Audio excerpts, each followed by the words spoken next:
আজকে আমাদের আলোচ্য বিষয় একটি নভেল, মারাঠি নভেল, যার নাম আক্কামাসি।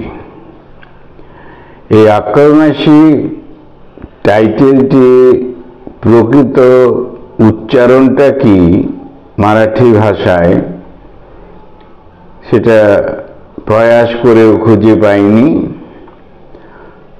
কিন্তু আমাদের বাংলায় মনে হয় যে এটা কোনো মাসি। প্রকৃত অর্থে এটা কোনো মাসি নয়, ব্যক্তি নয়, কারো নাম নয়।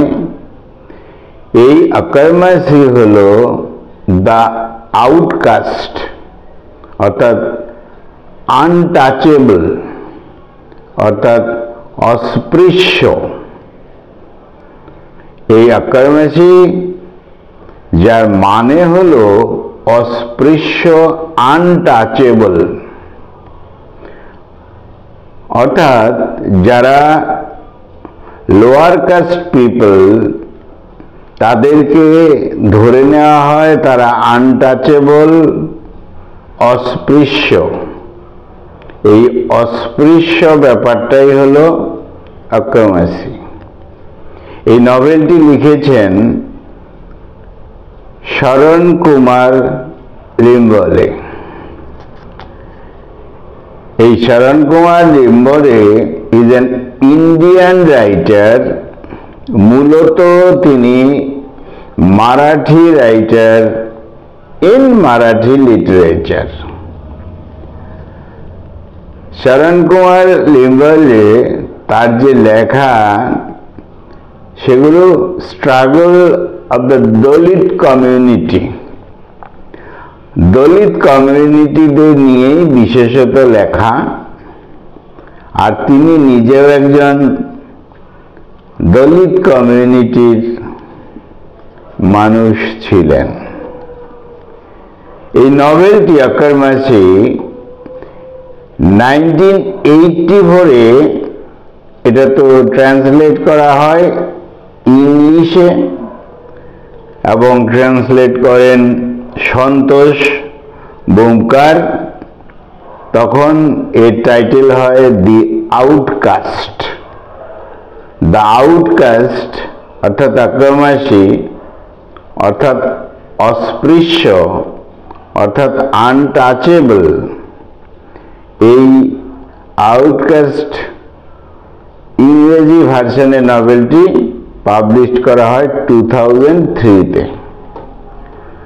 যাই হোক, এই শরণ কুমার লিম্বলে বা লিম্বলে তিনি ক্রুয়েল রিয়েলিটি, নিষ্ঠুর বাস্তবতা তুলে ধরেছেন। অর্থাৎ এই দলিত মানুষদের স্ট্রাগল, তাদের প্রতি সোশ্যাল ইনজাস্টিস, অর্থাৎ দলিত কমিউনিটির সার্বিক একটি বেদনাদায়ক চিত্র তুলে ধরেছেন এই নভেল আক্কামাসিতে। তাহলে যে মারাঠি নভেল মূলত অরিজিনালি পাবলিশড হয়েছিল 1978-এ, মারাঠি যেটা, পরে ইংরেজিতে দ্য আউটকাস্ট 2003-তে। যাই হোক, দলিত লিটারেচারে এটা একটা ল্যান্ডমার্ক বলে মনে করা হয়। তাহলে বলাই হলো আক্কামাসি কথাটার অর্থ হলো আনটাচেবল ইন মারাঠি ল্যাঙ্গুয়েজ। এই নভেলের যে গল্প কথা, এখানে স্টোরি রয়েছে। এখানে যে স্পিকার একজন বয়, সে ইয়াং হয়ে গেছে, আর এই স্পিকারই হলো আমাদের নভেলিস্ট শরণ কুমার লিম্বলে। তিনিও জন্মগ্রহণ করেছিলেন এই ধরনের দলিত পরিবারে। তার মা স্বাভাবিকভাবেই আনটাচেবল, যেহেতু দলিত, আর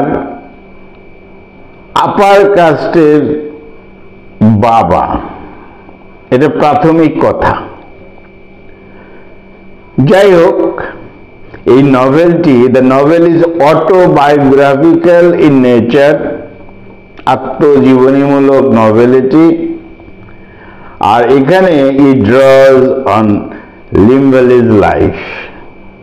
এই শরণ কুমার লিম্বালের ব্যক্তি জীবন, এবং সেটা সামগ্রিকভাবে প্রকাশ করেছেন তিনি।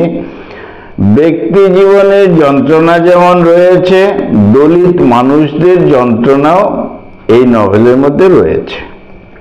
তবে মূলত এই নভেলটি অটোবায়োগ্রাফিক্যাল ইন নেচার।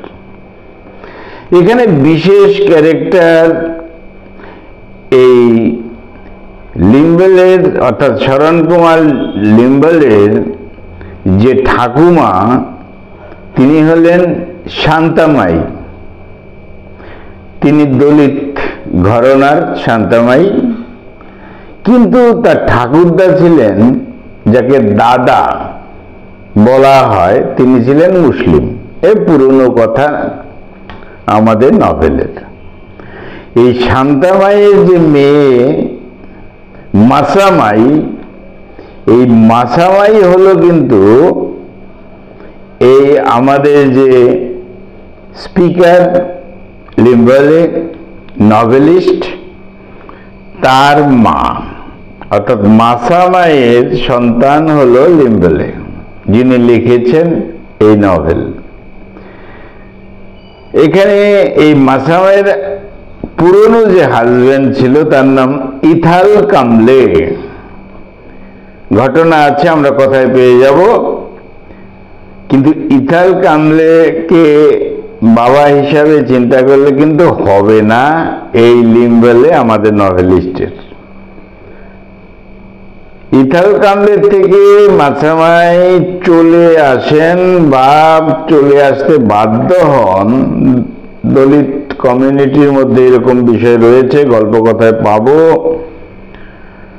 এবার মাসামাই কি করেন, এক ধনী ব্যক্তির সাথে সম্পর্ক, প্রথা একটা রয়েছে, কুপ্রথা হলেও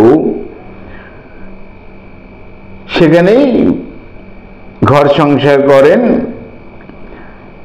সেই মাসামাইয়ের তখন ওই বিশেষ ব্যক্তির সাথে যে সম্পর্ক ছিল, তখন যে সন্তান, তিনি হলেন আমাদের এই নভেলিস্ট শরণ কুমার লিম্বালে। এখানে ক্যারেক্টার পেয়ে যাব হনুমন্ত পাতিল, পেয়ে যাব যশবন্ত রাও সিদ্ধরামাপ্পা প্যাটেল, আর বিশেষ ক্যারেক্টার শরণ কুমার লিম্বালে নিজে। এখানে তাকে বয় হিসাবে বলা হবে স্পিকার যখন। তাহলে আক্কার মাসি, এটা কোনো মাসি নয়, কারণ নামও নয়। এই কথাটার মানেই হলো আনটাচেবল বা অস্পৃশ্য। দলিতদের নিয়ে এই নভেল, অটোবায়োগ্রাফিক্যাল নভেল, পেয়ে যাব তার গল্প কথা। এই নভেলের যে থিম, এখানে স্বাভাবিকভাবেই দলিতদের কথা, caste discrimination, social inequality, poverty, struggle for identity and dignity. Dalit লোক, ট্রাইবাল লোক, তাদের মধ্যে সামাজিক ইনইকুয়ালিটি রয়েছে, পোভার্টি, দারিদ্রতা রয়েছে, সমস্যা রয়েছে, আইডেন্টিটি, পরিচয়ে, ডিগনিটি, মর্যাদার, ইত্যাদি ইত্যাদি। এবং কাস্টের যে বৈষম্য, সেসব দিয়ে সমস্যা রয়েছে। তাহলে আমাদের যে নভেলিস্ট লিম্বালে, তিনি একেবারে আনকভার করেছেন তার পার্সোনাল লাইফ, সাথে সাথে জুড়ে দিয়েছেন এই দলিতদের যে আনটাচেবল বিষয়টা, তাদের ডিগনিটির বিষয়টা, এবং মানুষ হিসাবে তাদের কতটা মূল্যায়ন করা হয় কি হয় না, অ্যাকচুয়ালি হয় না, সেই বিষয়টা তুলে ধরেছেন। নেক্সট পয়েন্ট হলো এখানে লিম্বলে আমাদের নভেলিস্ট বলতে চেয়েছেন দলিতদের মধ্যে একটা হাঙ্গার রয়েছে, আর এই হাঙ্গারটা শুধু, খিদেটা শুধু ফিজিক্যাল বিষয় নয়, সার্বিকভাবে এই গল্প জুড়ে একটা কল্পনা তো রয়েছে, সঙ্গে সঙ্গে একটা বাস্তব, একটা রিয়ালিটি রয়েছে হাঙ্গারের। সার্বিকভাবে খিদে রয়েছে এই দলিত মানুষদের বা এই দলিত মানুষদের প্রতি। তাই বলা হয় নভেল জুড়ে হাঙ্গার আর হাঙ্গার, অর্থাৎ দলিতদের যে দুরবস্থার কথা এই হাঙ্গারের সাথে, খিদের সাথে কতটা রিলেটেড সম্পূর্ণ নভেল জুড়েই তা রয়েছে। নভেলিস্ট লিম্বালে তিনি বলেছেন দলিত পিপল শুড বি রেসপেক্টেড, তাদের শ্রদ্ধা করা উচিত, ট্রিটেড অ্যাজ হিউম্যান বিংস, তাদের মানুষ হিসাবে বিবেচনা করা উচিত।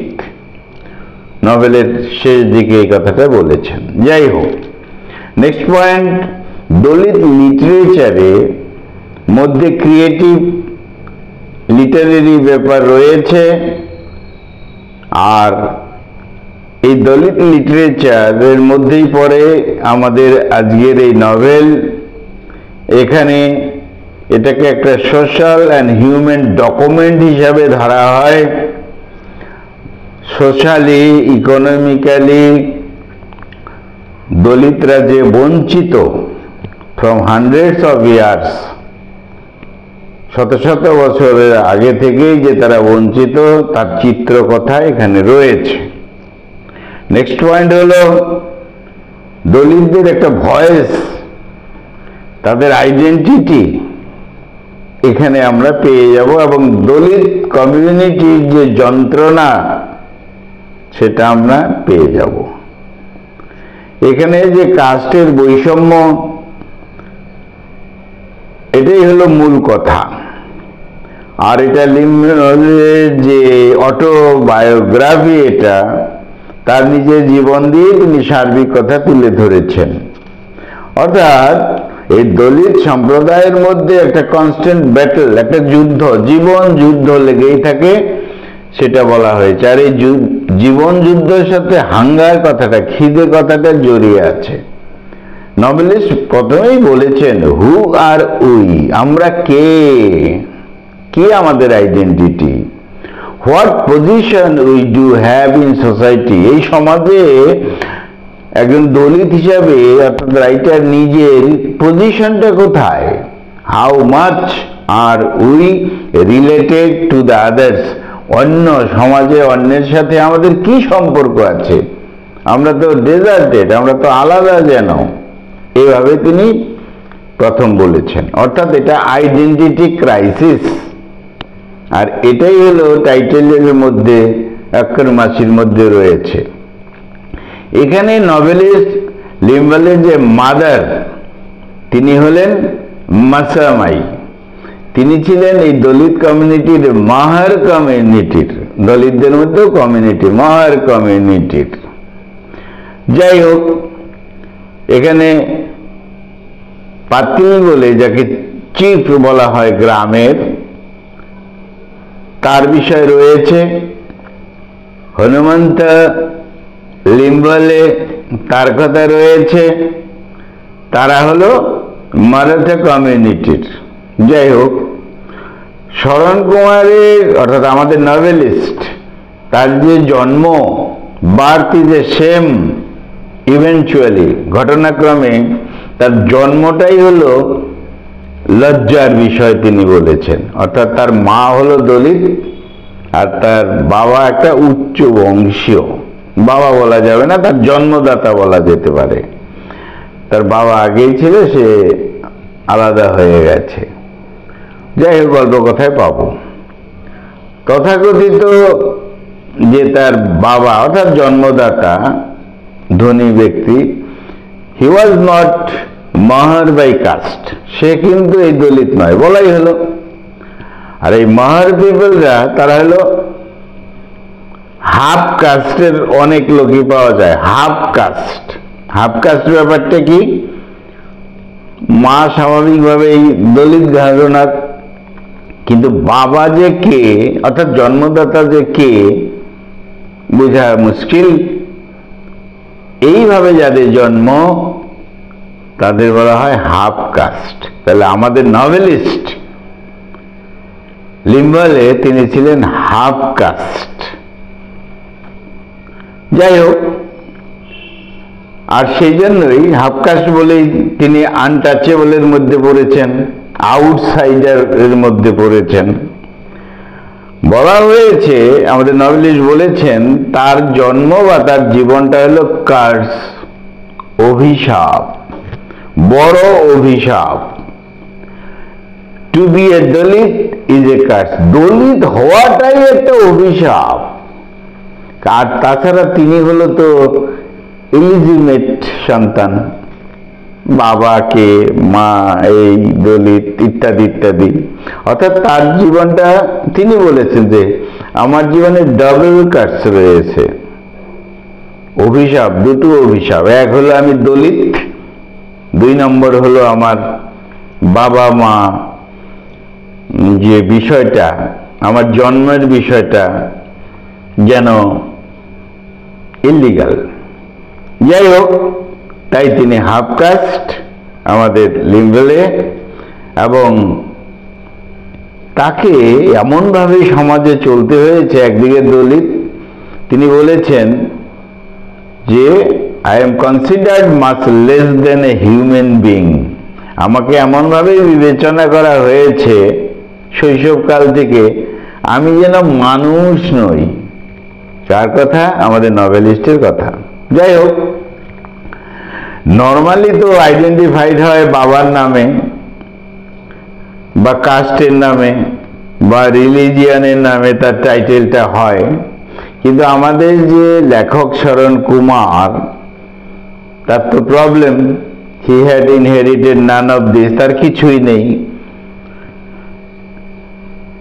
হি ওয়াজ অ্যাসেমড, তিনি লজ্জিত ছিলেন অফ হিজ পাস্ট, অতীত নিয়ে, এবং ওয়াজ sad about his low birth, এই দলিত এই পর্যায়ে তার জন্ম হওয়াটা নিয়ে তিনি দুঃখিত ছিলেন। He identified himself with the mythological character. আমাদের নভেলিস্ট বলেছেন যে আমার চরিত্রটাই, আমার জন্মটাই হলো একটা মিথোলজিক্যাল ক্যারেক্টার, যেমন জরাসন্ধ, কর্ণ, এরকম আমার জীবনটা। বাবা মা এর কোনো হিসাব নেই। যাই হোক, তিনি একটা বিশেষ কথা বলেছেন, খুব touchy. His so-called father lived in a mansion. তার বাবা বড় অট্টালিকায় বাস করতেন।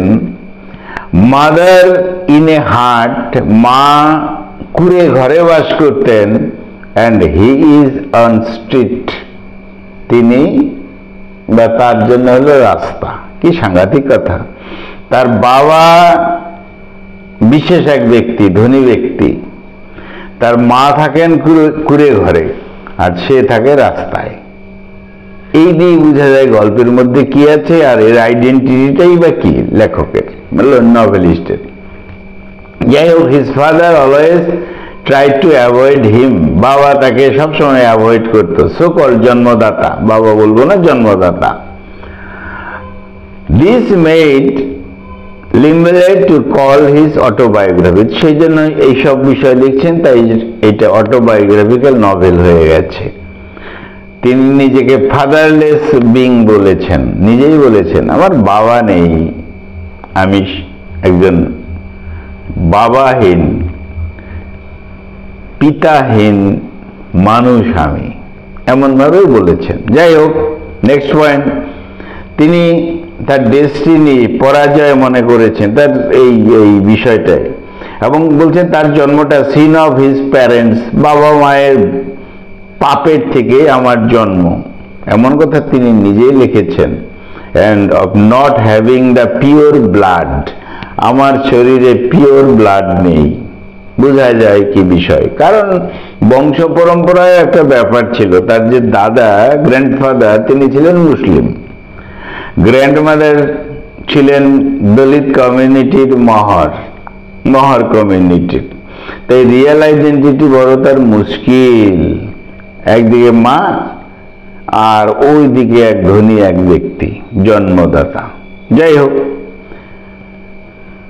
তাহলে তিনি কোনোদিন বিশেষ করে বাবার প্যাটার্নাল লাভ সেটা পাননি। আর তাছাড়া গ্র্যান্ড প্যারেন্টস যারা ঠাকুরদা ঠাকুমা ইত্যাদি, তারাও তাকে ডিনাই করেছে, অ্যাজ গার্জিয়ান হিসাবে নিতে চায়নি। যাই হোক, তাই তিনি দুঃখ করে বলেছিলেন এরকম যে like a sparrow whose nest is destroyed, আমি একটা চড়ুই পাখির মতো, হ্যাঁ, তার বাসাটা ধ্বংস হয়ে গেছে। যাই হোক, পরবর্তীতে দেখা গেছে বাবার সাথে মানে জন্মদাতার সাথে তিনি দেখা করেছিলেন, কিন্তু জন্মদাতা তাকে চিনতেই পারে না। কারণ তার স্কুলে যখন যায়, আমাদের নভেলিস্ট স্কুলে, তার সারনেম কি হবে এই নিয়ে একটা সমস্যা হয়েছিল, টাইটেলটা কি হবে এই নিয়ে সমস্যা হয়েছিল। তো শেষ পর্যন্ত লিম্বেলে সেটাই নেওয়া হলো। অনেক স্ট্রাগল করার পর সেই ব্যক্তির সাথে কমিউনিটি লোকেও সমর্থন করছিল না, জন্মটা তার এইভাবে। তবে তার টিচার সেও বিষয়টা ভালোভাবে নেয়নি, অর্থাৎ টাইটেল কি হবে এটা হচ্ছে না, অর্থাৎ প্রপার আইডেন্টিটি কি হবে এ নিয়ে অনেক সমস্যা তার হয়েছিল। যাই হোক, নেক্সট পয়েন্ট, যখন তিনি বড় হলেন, আমাদের নভেলিস্ট, তার যে ভালোবাসা নিজের, লাভ, ম্যারেজ, এইসব বিষয়েও প্রবলেম হয়ে যায়। কেন?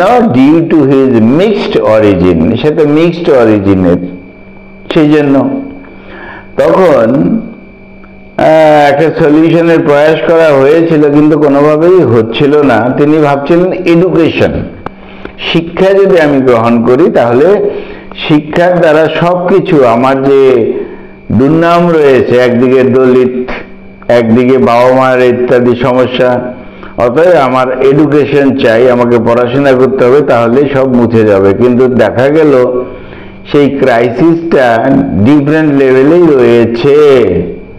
এডুকেশনে প্রোগ্রেস হলো সে, কিন্তু তার যে দেখা গেল যে একটা কলোনিতে থাকবে, সেখানেও তাকে এন্ট্রি দেওয়া হচ্ছে না। অর্থাৎ একটা এস্টাবলিশ সোসাইটিতে, আপার ক্লাস সোসাইটিতে তাকে স্থান দেওয়া হচ্ছে না, তোমার বাবা মার ঠিক নেই, তুমি দলিত ইত্যাদি। যাই হোক, তখন তার মনে হতো তার আইডেন্টিটিটাকে সে হাইড করে রাখবে। তাই বলছে like a leper hiding patches of skin.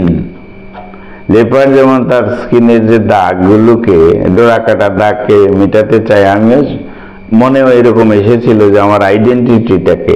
আর ঠিক এটা যেন প্রত্যেক দলিত কমিউনিটিতেই এই ধরনের হয়ে থাকে, তারা আইডেন্টিটিতে যেন লজ্জা পায়, এরকম একটা বিষয়।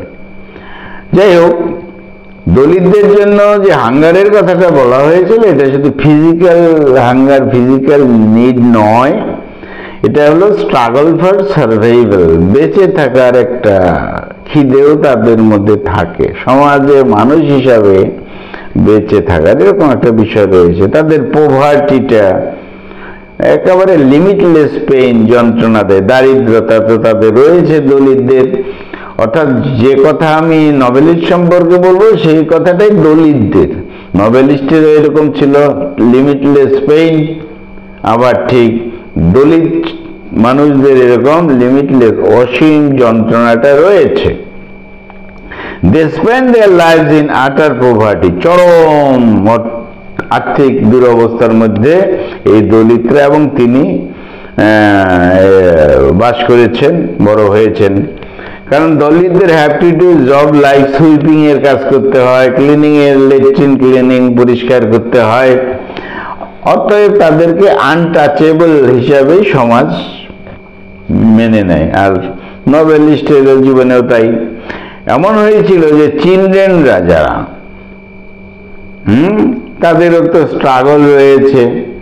আর তাদের বাঁচার জন্য তারা এন্টি সোশ্যাল অ্যাক্টিভিটিতে যোগ দেয়, নভেলিস্ট বলেছেন। যেমন স্টিলিং, চুরি করে তারা, poisoning the animals for meat, অন্য প্রাণীদেরকে পয়জন দেয়, মেরে ফেলে মিটের জন্য, মাংস সংগ্রহ করার জন্য, সেলিং লিকার, মদ ইত্যাদি, সেলিং দেয়ার ওন বডিজ, নিজের শরীরের পার্টস, ব্লাড ইত্যাদি, রক্ত বা এইসব বিক্রি করে। ভিন্ন অর্থ রয়েছে। যাই হোক, তারা ডিপ্রাইভড, বঞ্চিত, মানি, ল্যান্ড, ওয়ার্ক, এডুকেশন, কিছুই এদের নেই। কাদের? দলিতদের। নেক্সট পয়েন্ট, এখানে যে শান্তামাই, যার কথা বলা হয়েছে, গ্র্যান্ডমাদার আমাদের নভেলিস্টের,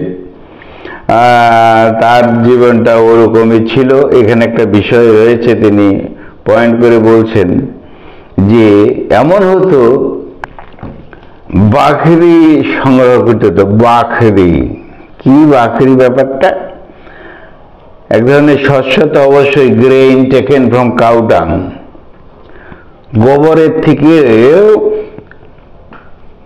শস্যকণাকে তুলে নিয়ে এসে তাদেরকে, এই দলিত মানুষদেরকে অনাহার থেকে মুক্ত হতে হতো।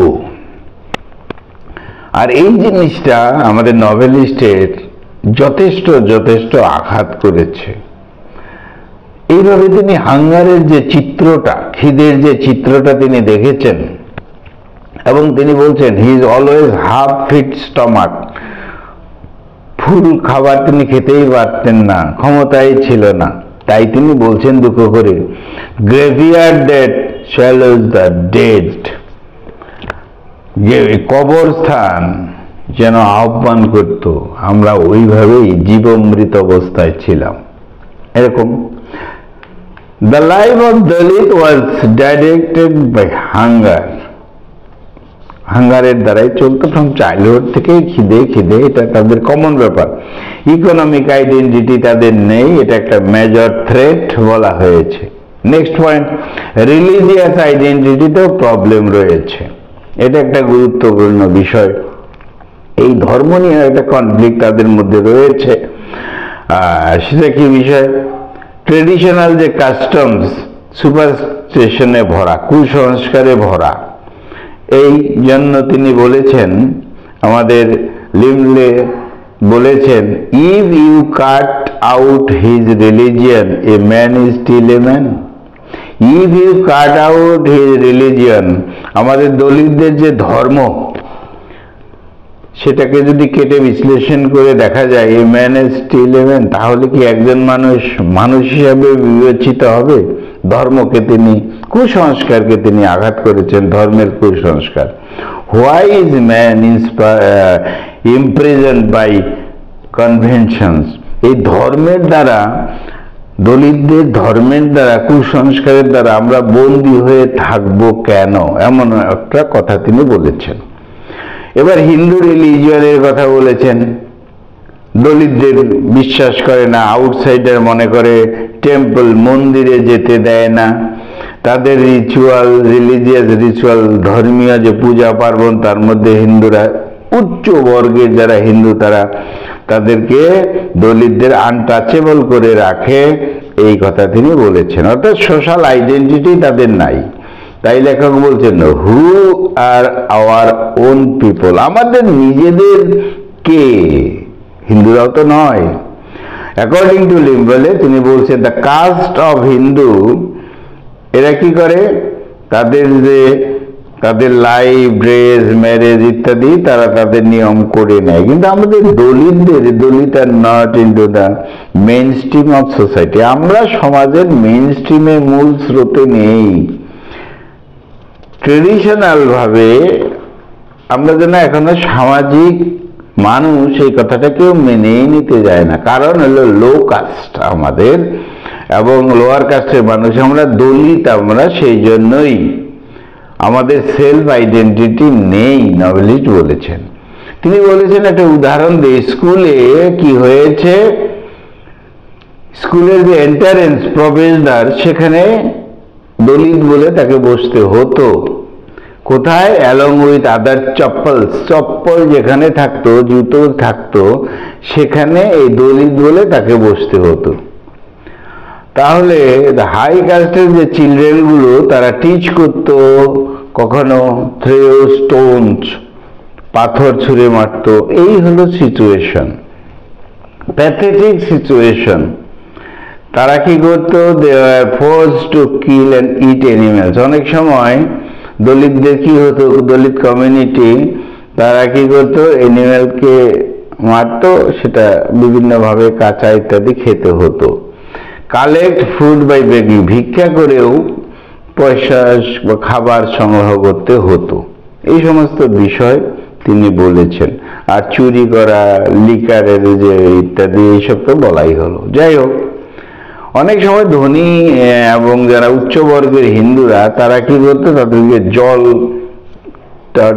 টাচ করতে দিত না, যে পলিউটেড হয়ে যাবে।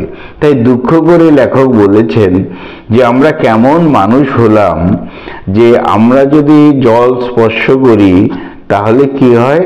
জলটা দূষিত হয়ে যায়। যেমন মন্দিরে ঢুকলে দেবতা অশুদ্ধ হয়ে যায়, এরকম বিষয় দুঃখ করে তিনি বলছেন। অর্থাৎ এই হলো পরিস্থিতি আমাদের এই দলিত মানুষদের। যাই হোক, দলিতদের মধ্যে কমিউনিটির ভাগ রয়েছে, যেমন মহর রয়েছে, মনগে কমিউনিটি রয়েছে, তার মধ্যে উঁচু নিচু রয়েছে। তখন এই উদ্দেশ্যে আমাদের লেখক বলেছেন, is one's caste more important than one's friend. এই যে আমাদের কাস্ট বলে বিচার করি, দলিত ইত্যাদি, তা একজন বন্ধুর থেকে যে গুরুত্ব, সেটার থেকে কি কাস্টের এরকম মূল্যায়ন করা যায়? যাই হোক, এবার তিনি বলেছেন নেক্সট পয়েন্টে, তাই তিনি যে ডিগ্রি পাস করেছেন, পার্মানেন্ট জব হয়েছে। দলিতদের অনেককে এমন দেখা যায় যে তবু যেন কোনো ইম্পর্টেন্ট দেওয়া হয় না। অনেক দলিতরা কি করে? Force to hide his identity. সে যে দলিত এটা লুকিয়ে রাখে যখন শহরে বা কোথাও থাকে। এইভাবে আনটাচেবল ভাবে রাখা হয় তাদের। এটা একটা মিজারেবল কন্ডিশন যেটা তাকে ফেস করতে হয়েছে নভেলিস্টকে এবং দলিতদের। এটা ব্রুটালিটি তো রয়েছে, নির্মমতা রয়েছে, এই কথাগুলো তিনি বলেছেন। এবং ডিফারেন্ট লেভেলেই তাদের আইডেন্টিটি, সোশ্যাল আইডেন্টিটি নিয়ে প্রশ্ন রয়েছে। এবার দলিত ওমেনদের কথা বলছেন যে Dalit women are victims of the hunger. বিভিন্নভাবে এই খিদের জন্য এরা ভিকটিম, শিকার হয়ে যায়। যাই হোক, এই দলিত উইমেনদের ফ্যামিলি বলতে, সোকল ফ্যামিলি বলতে তেমন থাকে না। সোসাইটির মধ্যে তারা দলিত, এটাই তাদের কথা। তো যাই হোক, তাদের সেক্সুয়াল বিষয়ে তাদেরকে ব্যবহার করা হয়। হ্যাঁ, তাদের হাঙ্গারের ব্যাপারটার সাথে এই সেক্সুয়াল অ্যাক্টিভিটিগুলো রয়েছে, তাদের কাস্টমের মধ্যেও রয়েছে, ফিজিক্যাল হাঙ্গারের বিষয়টা রয়েছে, আবার তাদের সোশ্যাল ডিগ্রেডেশন তো অবনমন এটা রয়েছেই। তো তাদের লাভ অ্যান্ড কেয়ার এই সমস্ত বিষয়গুলো নেই। কিন্তু এখানে একটা সাংঘাতিক কথা বলেছেন আমাদের novelist, before the sexual hunger there was no question of untouchability. কিন্তু যখন সেক্সুয়াল বিষয়ে এই সমস্ত নারীদের, দলিত নারীদেরকে ব্যবহার করে উঁচু বর্গের লোকেরা, there was no question of untouchability, সেখানে কিন্তু এই অস্পৃশ্যতা, আনটাচেবিলিটির কথা থাকে না। Before the sexual hunger there was no question of untouchability. কিভাবে আক্রমণ করেছেন, কতটা ব্যথিত হয়েছেন। যাই হোক, তাহলে তার মা ছিল মাসামাই। তিনি ব্যক্তি জীবনে ভালো ছিলেন, এক সময় সংসার ছিল। প্রথম যার সাথে বিয়ে হয়েছিল ইথাল কমলে তার নাম, পরে তো সে সংসার ভেঙে যায়, সংক্ষিপ্তভাবে বলছি। তারপর হনুমন্ত লিমলের সাথে তো এই মা যোগাযোগ ইত্যাদি ইত্যাদি হয়ে যায়। তো যাই হোক, সেভারেল ইয়ার্স, দীর্ঘ বছর এরকম হয়। সেখান থেকেই জন্মগ্রহণ করে আমাদের এই সারেন কুমার। যাই হোক, বিষয়গুলো তো রয়েছে।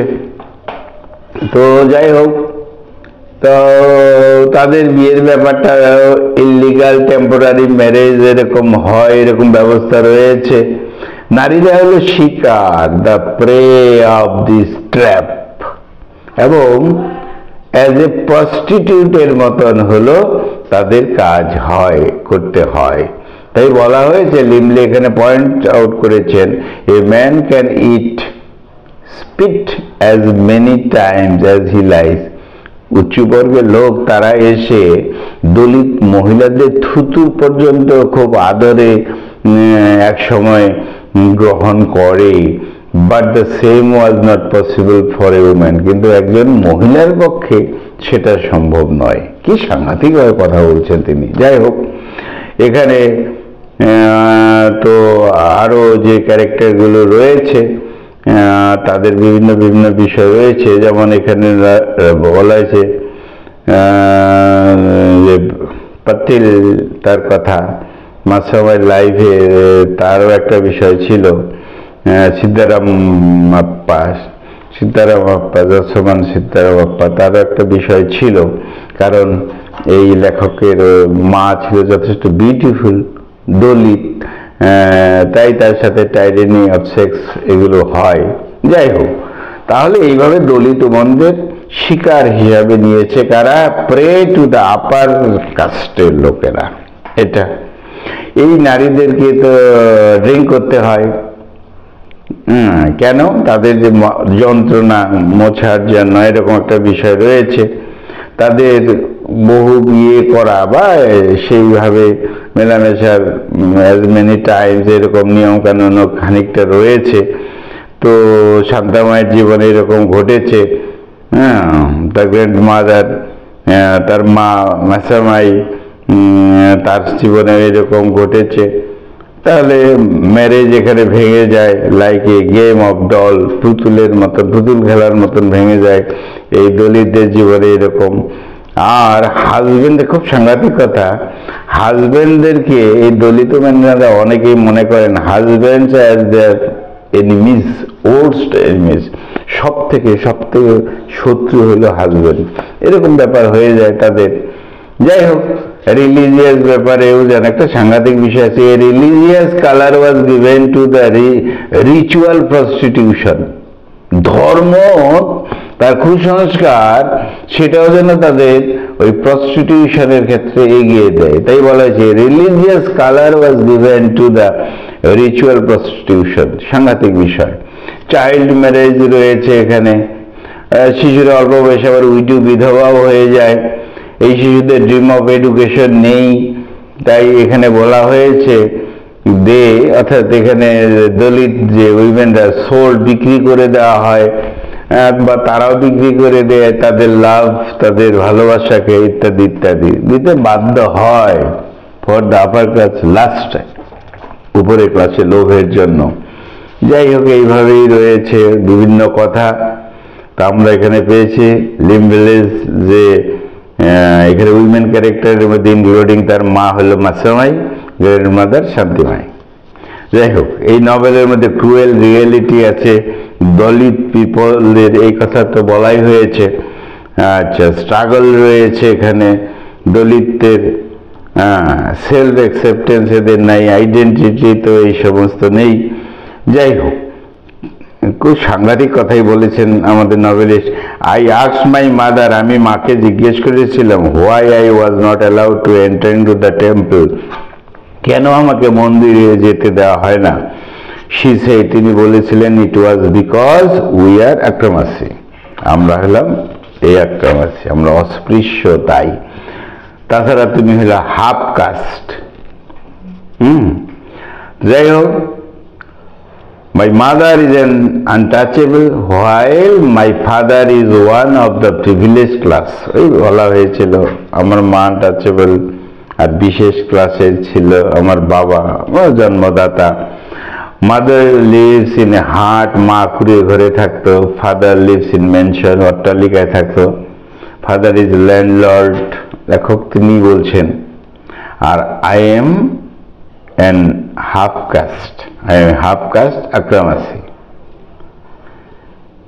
আর আই এম ব্র্যান্ডেড ইলিজিমেট, একদম ইলিজিমেট সন্তান আমি, না জায়েজ সন্তান আমি।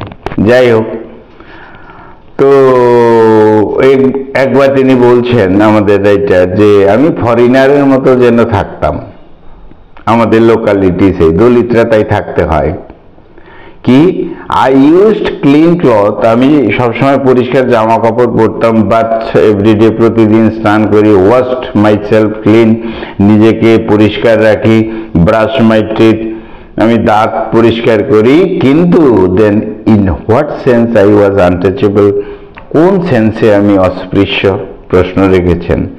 যাই হোক, এরকম কথা রয়েছে। তো আমাদের novelist Limbale is afraid of caste identity নিয়ে তিনিও ভয় পেতেন, তাই তিনি বলছেন I was afraid of my caste, আমি ভয় পেতাম আমার এই দলিত কাস্টের জন্য, because I could not claim my father's caste and religion, বাবার বিষয়টা আমি বলতে পারতাম না, বলা যায় না, আর এইরকম দুর্ভাগ্য আমাদের অধিকাংশ বিষয়ে। তাই বলতাম